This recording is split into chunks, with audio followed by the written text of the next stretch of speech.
What's up, kids? Peter Von Panda here. Just got a delivery and from Shinola, and it's something that I want to unbox and take a look at with you. This is their newest limited edition from their Great Americans Series. It's not a Peter Von Panda edition watch, unfortunately. But just like kind of their uncorporate gift, if you'll check out that video, looks like the same box, Shinola branded on the inside flaps here. The Shinola paper inside, the receipt, and then everything is going to be packaged up, I think, nicely. And the limited edition products get you membership into the Foundry. Looks like they include another little signed card, which they did with the original limited edition Runwell, but they did not do in the Wright Brothers edition watch. And a little card showing you how to tweet with their hashtag. The Shinola guarantee card here, all well and good. And then in the box itself is kind of this oversized, very dramatic, big box with their, I assume is similar to that uncorporate packaging. And, you know, what's interesting is on the uncorporate and then also on the Wright Brothers, this black inner box actually came with a kind of a natural cardboard outer sleeve with the Shinola lightning bolt on it, but this one does not. It just comes in paper. And this box is actually customized for the Henry Ford edition pocket watch. 1,000 of these are made. They're 49 millimeters. This box is a little bit different, so it says Henry Ford there. Let me get some of out of the way. And you'll notice that this is pretty familiar.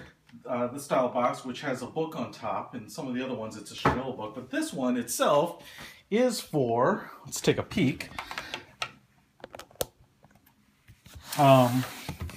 Henry Ford himself, who is obviously synonymous with Detroit, and it's a leather-bound book. I believe they produce these right in Detroit as well. And I'm not going to go through all of this, but it's kind of their standard coffee table book.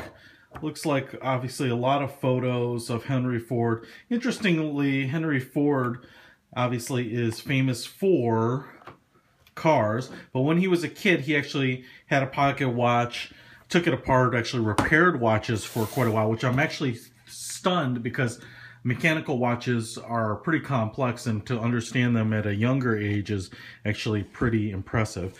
In the box itself, you can see that the pocket watch has two different pocket watch chains, this polished stainless steel one, and then also this braided leather. So you have a couple of options on which strap to use with the pocket watch. I'll be honest, a pocket watch is not a watch I would use. It's more of a collectible. And secondly, it's a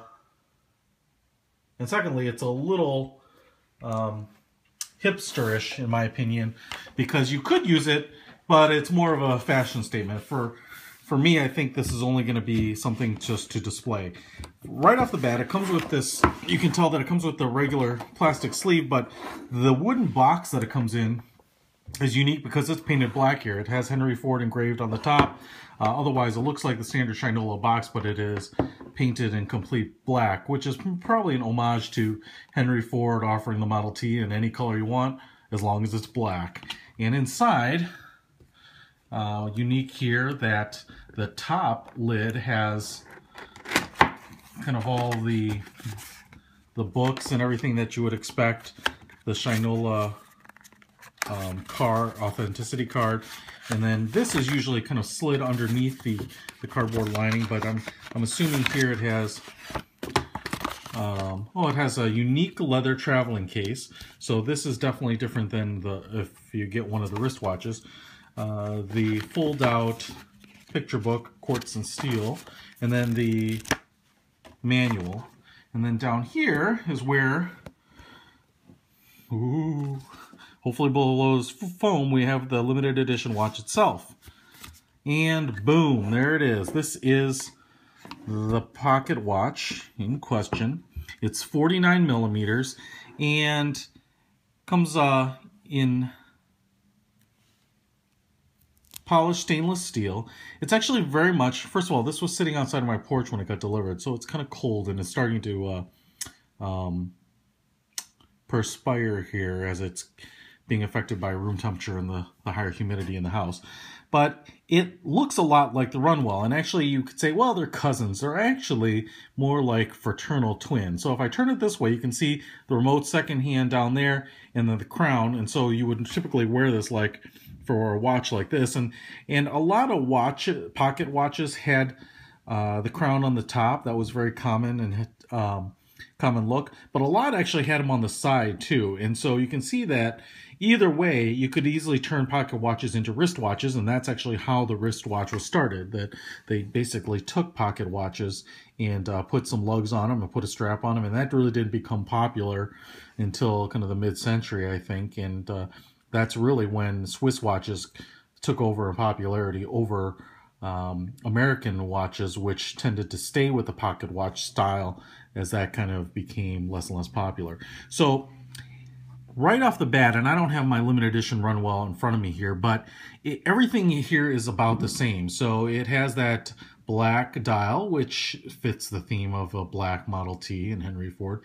The antique color luminous numerals, Arabic numerals at every hour marker, polished stainless steel leaf-like hands, the orange remote second hand.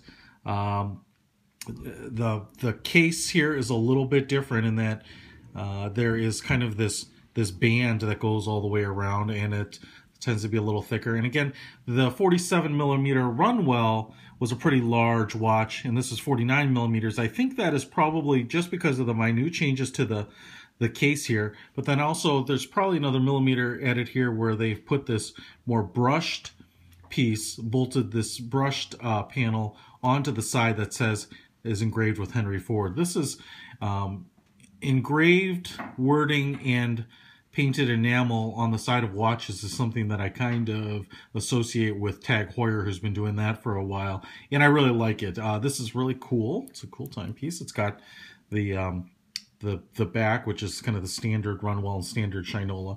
The lugs are actually basically the same as the other Runwell watches, except they're reversed, so they're pointing up instead of curving down to kind of follow the form of your wrist.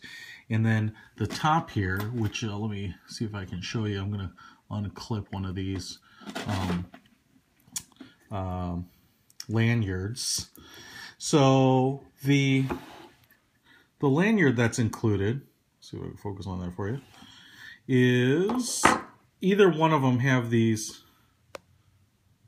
Oh, camera's having a little trouble. These kind of little carabiner-like clips, so you can slip that on the watch up here and carry it around, and you could actually really use this as a pocket watch. Like I said, you'd be doing it more as a fashion statement than than it being really truly useful. One thing that that's very traditional is the size of everything, but one thing if you were to really use this I don't like that much is that this is so much narrower than the loop at the top of the watch, and could slide back and forth and kind of scuff up the metal. It's not something you probably see very much, but you know, it just makes it hang loose. If you were to hang this up in your office or your man cave, which I'm sure would sit right in the middle there and would look pretty cool. It's overall a really cool looking piece, and even the presentation box, which is unique. This inside insert is wooden. I don't think there's too much unique about it, but it's wooden. It has a Henry Ford placard bolted to the top there, and then on the bottom it actually says "No End to Refinement, Fairlane," and then my edition number there. So, and Fairlane is the name of Henry Ford's home, I believe. So anyway, there it is in all its glory. You know, like I said, if you want to know what it's like, go grab your large 47 millimeter Runwell and take the wristband off and kind of hold it. It does seem heavier, and it does seem just a little bit wider like it is by the numbers, but it's going to be very reminiscent, like I said, more fraternal twins than distant cousins here. So a cool watch, another nice offering by Shinola. The only other commentary I'll put out there is that, you know, it's definitely unique, and it's more unique in my mind than the Wright Brothers watch, which was simply the brakeman that had some customization to make it a limited edition watch. This is really kind of an off the reservation offering for Shinola. I don't know if they'll offer a pocket watch as part of their lineup that's not a limited edition. It certainly would seem like they could, since they obviously are tooled and ready to machine these suckers. But it's probably my last Shinola, not because I don't like the company, but because I've probably spent more money on Shinolas than I have any need or right to, but also because the price point. I think Shinola's been pretty savvy about figuring out that about $1,000 is what the market will bear on their high-end watches. But you know, in the end, it is a fairly economical quartz Ronda based movement, and while they are very good looking, and I'm very happy to have it, it's also, you know, hard to continue to spend as that price point continues to creep up. The original Runwell was somewhere in the $600 range, so this is almost twice that for roughly the same hardware. And I'm like that they are trying to move and continue to move upstream, but it's you know, it becomes pricey, especially when you consider some of the other watches that I've shown you, which have been in that same ballpark, but also have a lot of cachet of their own, as well as a lot of really unique movements and a lot of additional work and intrinsic value in the watches. So kudos to Shinola. Hope they sell out. I hope this brings in a lot of new people into the foundry. I'm certainly happy to be a member of that, but we will and keep looking out, because Shinola does just make some amazing watches. They must have incredible designers. Really big fan of them, but this will probably be my last purchase for a while. So take it all in, drink it all down. Shinola Henry Ford limited edition pocket watch from Peter Von Panda. Out.